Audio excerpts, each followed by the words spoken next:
Alors aujourd'hui, on va présenter un exercice des mines. Donc ça se base sur un exercice assez classique. On va prendre une particule dans un champ B. Donc on considère l'espace, le plan, enfin l'espace x, y, z.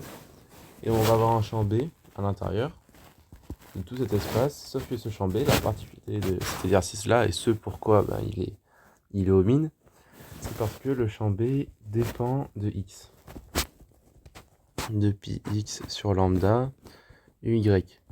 Bon, en réalité, ça va pas être d'une très grande complexité, hein. Il va juste falloir bien poser les choses et tout va marcher. Donc on a lambda en mètres, donc c'est voilà, lambda en mètres, et on se place en référentiel galiléen. En référentiel galiléen. Donc la première question de l'oral, c'était d'abord de montrer, c'était pour se mettre en jambe, de montrer que B est compatible avec les équations de Maxwell. Bon, la seule chose qu'on peut vérifier, c'est que la divergence de B est bien nulle. Donc on a la divergence de B qui est égale à 0, normalement. Et ici, la divergence de B, c'est égal à donc d by sur dy. Et ça, c'est bien nul. Et y, tic. Ça, c'est bien nul. Donc c'est bon, on a bien une divergence qui est nulle. Et ensuite, du coup, avec la dernière équation de Maxwell, on peut pas vraiment vérifier grand-chose, hein, car on a ρ de B qui est égal à mu0 j plus mu0 epsilon 0 dE sur dt. Ce terme-là va partir car on va se placer en régime stationnaire. Puisqu'on est dans l'espace, hein, voilà, on voit qu'on n'a rien qui dépend du temps, donc c'est forcément en régime stationnaire. Et donc ça, on peut pas vérifier grand-chose, hein, parce qu'on n'a pas le vecteur de densité. Par contre, on va pouvoir le déterminer. Donc ρ de B, c'est égal à... là, on aura 0, là, on aura 0, hein, car on va dériver la composante tout en haut. On va dériver par rapport à y et par rapport à z, donc ça sera nul. Au milieu, sur EY, on va dériver d'abord la composante. Alors on va dériver la composante en x par rapport à y, parce que la composante en x elle est nulle. Et près à droite, on aura moins la dérivée de la composante en x, de composante en y. Non, pardon, la composante en z par rapport à x. Enfin, dans tous les cas, voilà, dans tous les cas, ça sera nul. Par contre, en bas, c'est la seule fois où on aura quelque chose de différent de 0. Car on va avoir la dérivée de b, dérivée de b, dérivée de b y par rapport à x, moins la dérivée de bx par rapport à y. Et donc ça, c'est égal à donc 0, 0. Et ici, on a moins b0 sinus de 2pi x sur lambda fois 2pi sur lambda. Donc on a j qui est égal à moins 2pi b0 sur lambda sinus de 2pi x sur lambda, on va diviser par mu0 et ce sera sur EZ. Voilà, donc on a trouvé notre vecteur de densité de courant. C'était une question, c'était dans la première question aussi. Et maintenant, on va donc tac, tac, et maintenant nous allons étudier la trajectoire d'un proton.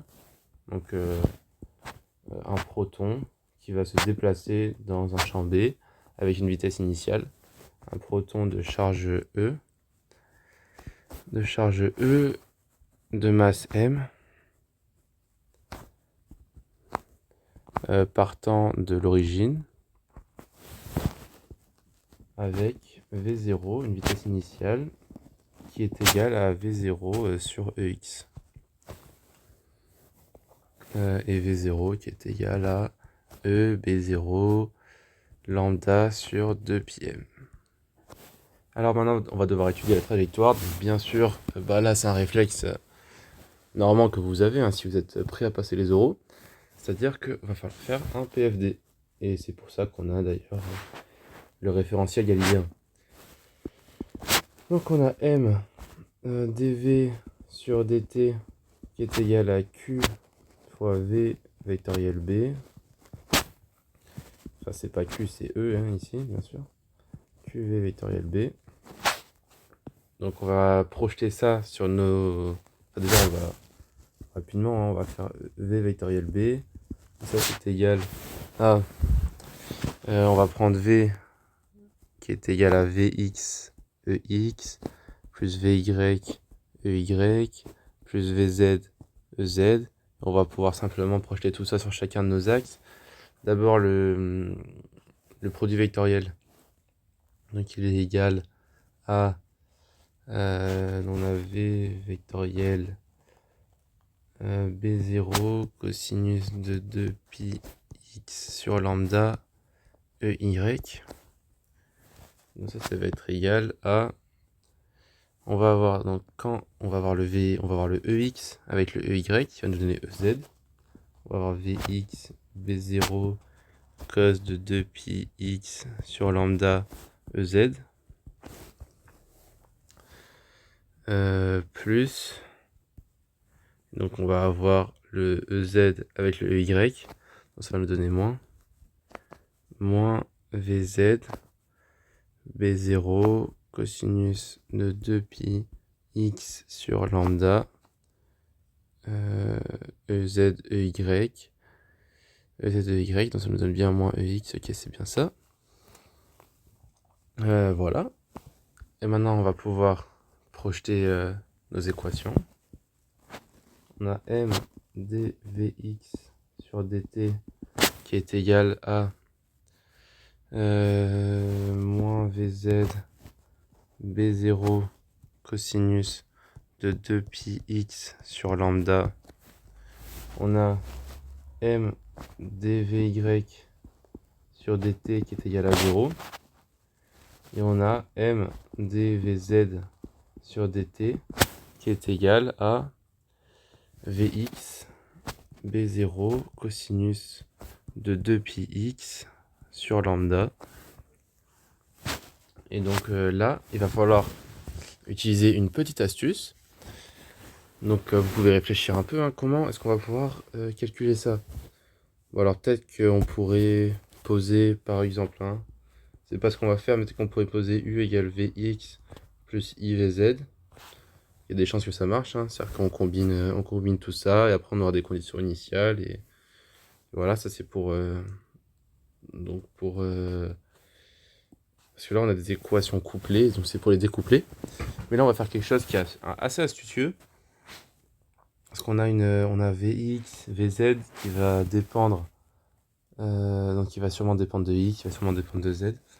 Et ce qu'on peut faire, c'est se rappeler que Vz c'est égal à dz sur dt, Vx est égal à dx sur dt. Et donc on peut remplacer, si on remplace par exemple ici Vz, on va avoir du dz sur dt. Et donc le sur dt va se simplifier. Et ici en fait on va juste avoir du m dvx sur dz. Donc ça va se transformer en m. Bon bien sûr là je l'ai pas dit, hein, mais ça nous implique que vy est égal à 0 car comme condition initiale on a que la composante selon y est nulle. Donc on a m dvx sur dz qui est égal à moins b0. Je vais enlever la masse devant, hein, c'est moche. Moins b0 sur m cosinus de 2pi x sur lambda. Et en dessous, on a dvz sur dx qui est égal à b0 sur m fois cosinus de 2pi x sur lambda. Donc voilà, c'est un peu la particularité de cet exercice, c'est qu'on peut faire ça là. On peut faire cette petite astuce donc, qui nous permet d'aller assez vite dans les calculs. Parce que ici, on va pouvoir intégrer, donc là c'est les dérivées partielles, tac, tac. Donc on va pouvoir intégrer. Ça va donner Vx qui est égal à... Parce que là on a une constante. Donc moins B0 sur M cosinus de 2pi x sur lambda z. Plus f... Non, plus une constante. Plus f de x, une fonction qui dépend de x. On ne connaît pas. Et en dessous on a Vz qui est égal à...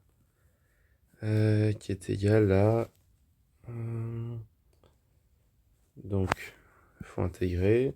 Ça fait B0 sur M fois lambda sur 2pi fois sinus de 2pi x sur lambda plus g de z. Alors maintenant, il va falloir utiliser bien sûr les conditions initiales. On a en 0, donc quand... Ça c'est une fonction de... Ici en fait on a des fonctions de x et du temps aussi. De z et du temps, car oui, bien sûr. Et donc maintenant, si on... Et donc là, bah, bien sûr, il faut utiliser les conditions initiales qui nous donnent, donc, puisqu'on a v de x égale 0, de z égale 0,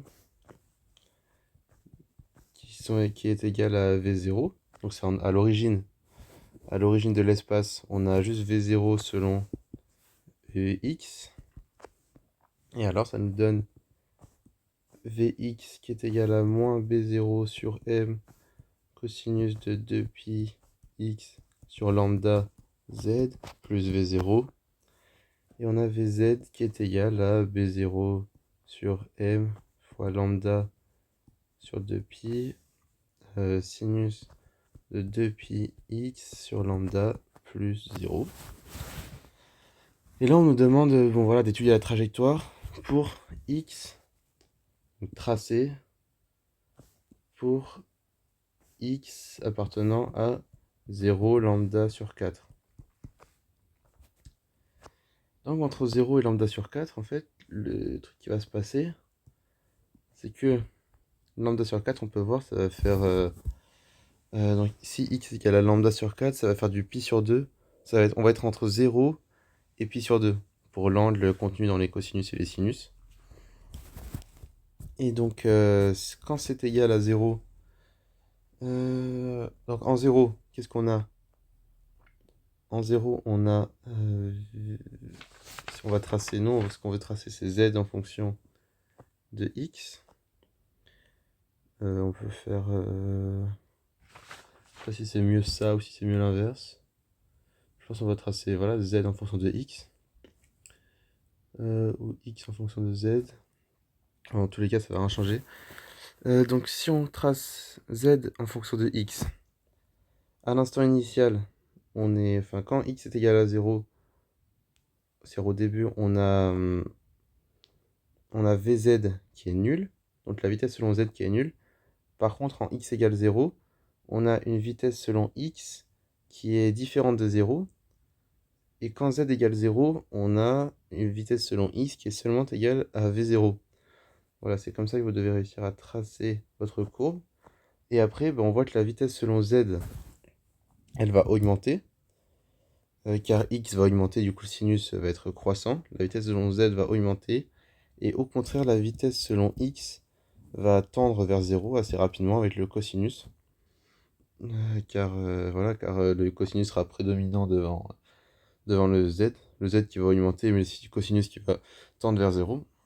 Et donc, on va avoir une vitesse selon x qui va tendre vers 0. Ça, on peut le voir, voilà, parce qu'on aura... Donc, z qui sera égal à...